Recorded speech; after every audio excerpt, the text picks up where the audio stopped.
보수통합과 관련해서 또 다른 논의도 이루어지고 있는 것 같습니다. 정광훈 한기총 대표회장과 이 김문수 전 경기지사 그리고 또 우리공화당의 그 사무총장 등 이 보수 인사 10여 명이 만났다 이런 보도가 나왔고요. 또 일각에서는 오늘 뭐 김문수 전 지사 중심이 된 새로운 당이 또 창당이 나온다는 얘기도 있네요.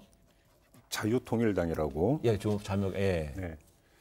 그러니까요. 지금 자유통일당이 이제 창당이 된다고 하는 소식인데 결국은 이야기를 하면은 스케치는 이런 거죠. 지금 보수 세력이 통합 이야기를 하는데 오히려 더 분열되고 있다. 네. 갈래가 더 여러 가지로 갈라지고 있다. 이게 이제 현상에 대한 스케치인데 중요한 거는 그러면 이 현상이 선거 결과에 어떤 영향을 미칠 것인가? 어떤 영향, 이게 이제 그 핵심적인 문제인 것 같은데요.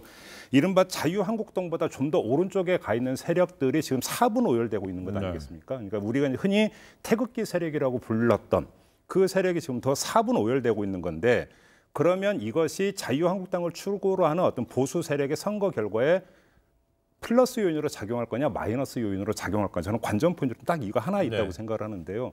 제가 볼 때는 자유한국당 입장에서 별로 나쁠 게 없다고 저는 생각을 해요. 왜 그러냐면 이른바 태극기 세력이라고 하는 하나의 단일 정체성을 가지면서 총선에 임한다면 그들이 모여가지고 어느 한 어떤 후보, 어느 한 그 상대 극우 정당의 표를 몰아주면 표에 그 삭감 요인이 발생을 하면서 자유한국당에 타격을 줄 수가 있는 건데 오히려 그러니까 이런 어떤 그 태극기 세력이 사분오열돼가지고 흩어져 버리고 표가 더 나아가서 이 태극기 세력이 이거 안 될 것 같다 해서 그러니까 만약에 투표에 포기해 버린다라고 한다면.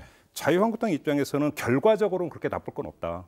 이렇게도 한번 분석해 볼 수 있다고 생각합니다. 근데 그분들이 그냥 흩어져 가지고 투표장에 안 나갈 분들이 절대 아닙니다. 그리고 모르겠어요. 난 이분들이 정말 나라를 걱정하는 애국하는 마음이 강하다고 본인들이 그렇게 또 이야기하시는 분들인데 이렇게 자꾸 딴살림 차리면 지금 누가 제일 좋아할까요?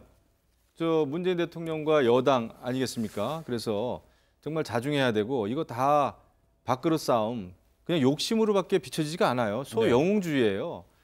나라가 걱정이면은 지금 뭉쳐도 시원찮은 판에 전부 이렇게 딴살림 차리고 막 이렇게 아주 순수한 애국주의.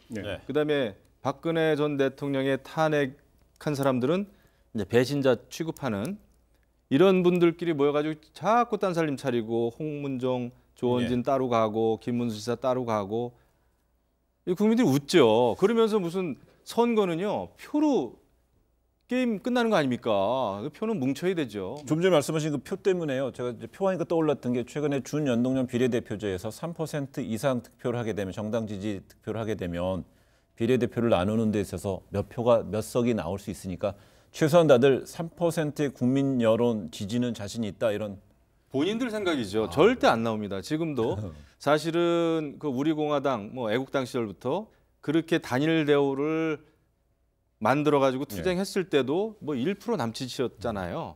근데 이렇게 사분오열되는데 3% 이상 받겠다? 그거는 정말 욕심이죠. 제가 이상하게 이제 이 얘기를 하면은 자유한국당에 힘을 실어주는 발언이 되는가 귀찮게 되는 것 같아서 좀 약간 뭐하긴 합니다만. 실어주세요. 이렇게 그림을 그릴 수 있어요. 지금 이렇게 이러면 자유한국당보다 더 오른쪽에는 그냥 극우 세력이라고 하겠습니다. 제가 볼 때는 극우 세력이에요. 이들이 사분오열돼 갖고 총선에 임한다고 가정을 하죠.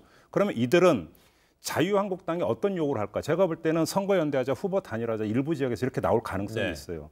근데 여기서 뭐냐면 이게 달라지는 거예요. 자꾸 조금 전에 오히려 그것이 사분오열이 극우 세력의 사분오열이 자유한국당 때 꼭 마이너스가 안 될 수도 있다고 보는 게 하나의 세력으로 뭉쳐가지고 후보 단일화하고 선거연대하자고 하면 그게 자유한국당한테는 압박이 될 수가 있어요. 선거 과정에서. 그런데 이런 어떤 세력이 서너 개의 정당으로 쪼개진 다음에 우리랑 단일화합시다, 연대합시다 하면 자유한국당은 내칠 명분이 생겨버려요. 내칠 명분이 생겨버리고 그건 물리적으로도 응하기도 힘든 부분이고. 그리고 오히려 그런 점에서 보수 성향을 갖고 있는 어떤 유권자들에게 표 행사의 심리에 일정하게 교통정리를 해줄 수 있는 측면도 있다. 좀 요즘은 좀 봤으면 좋겠다는 이런 말씀이에요. 그렇군요. 하긴 뭐 또 사표 심리라는 게 있기 때문에 그분들에게 표를 찍어주기가 현실적으로 쉽지는 않죠. 알겠습니다.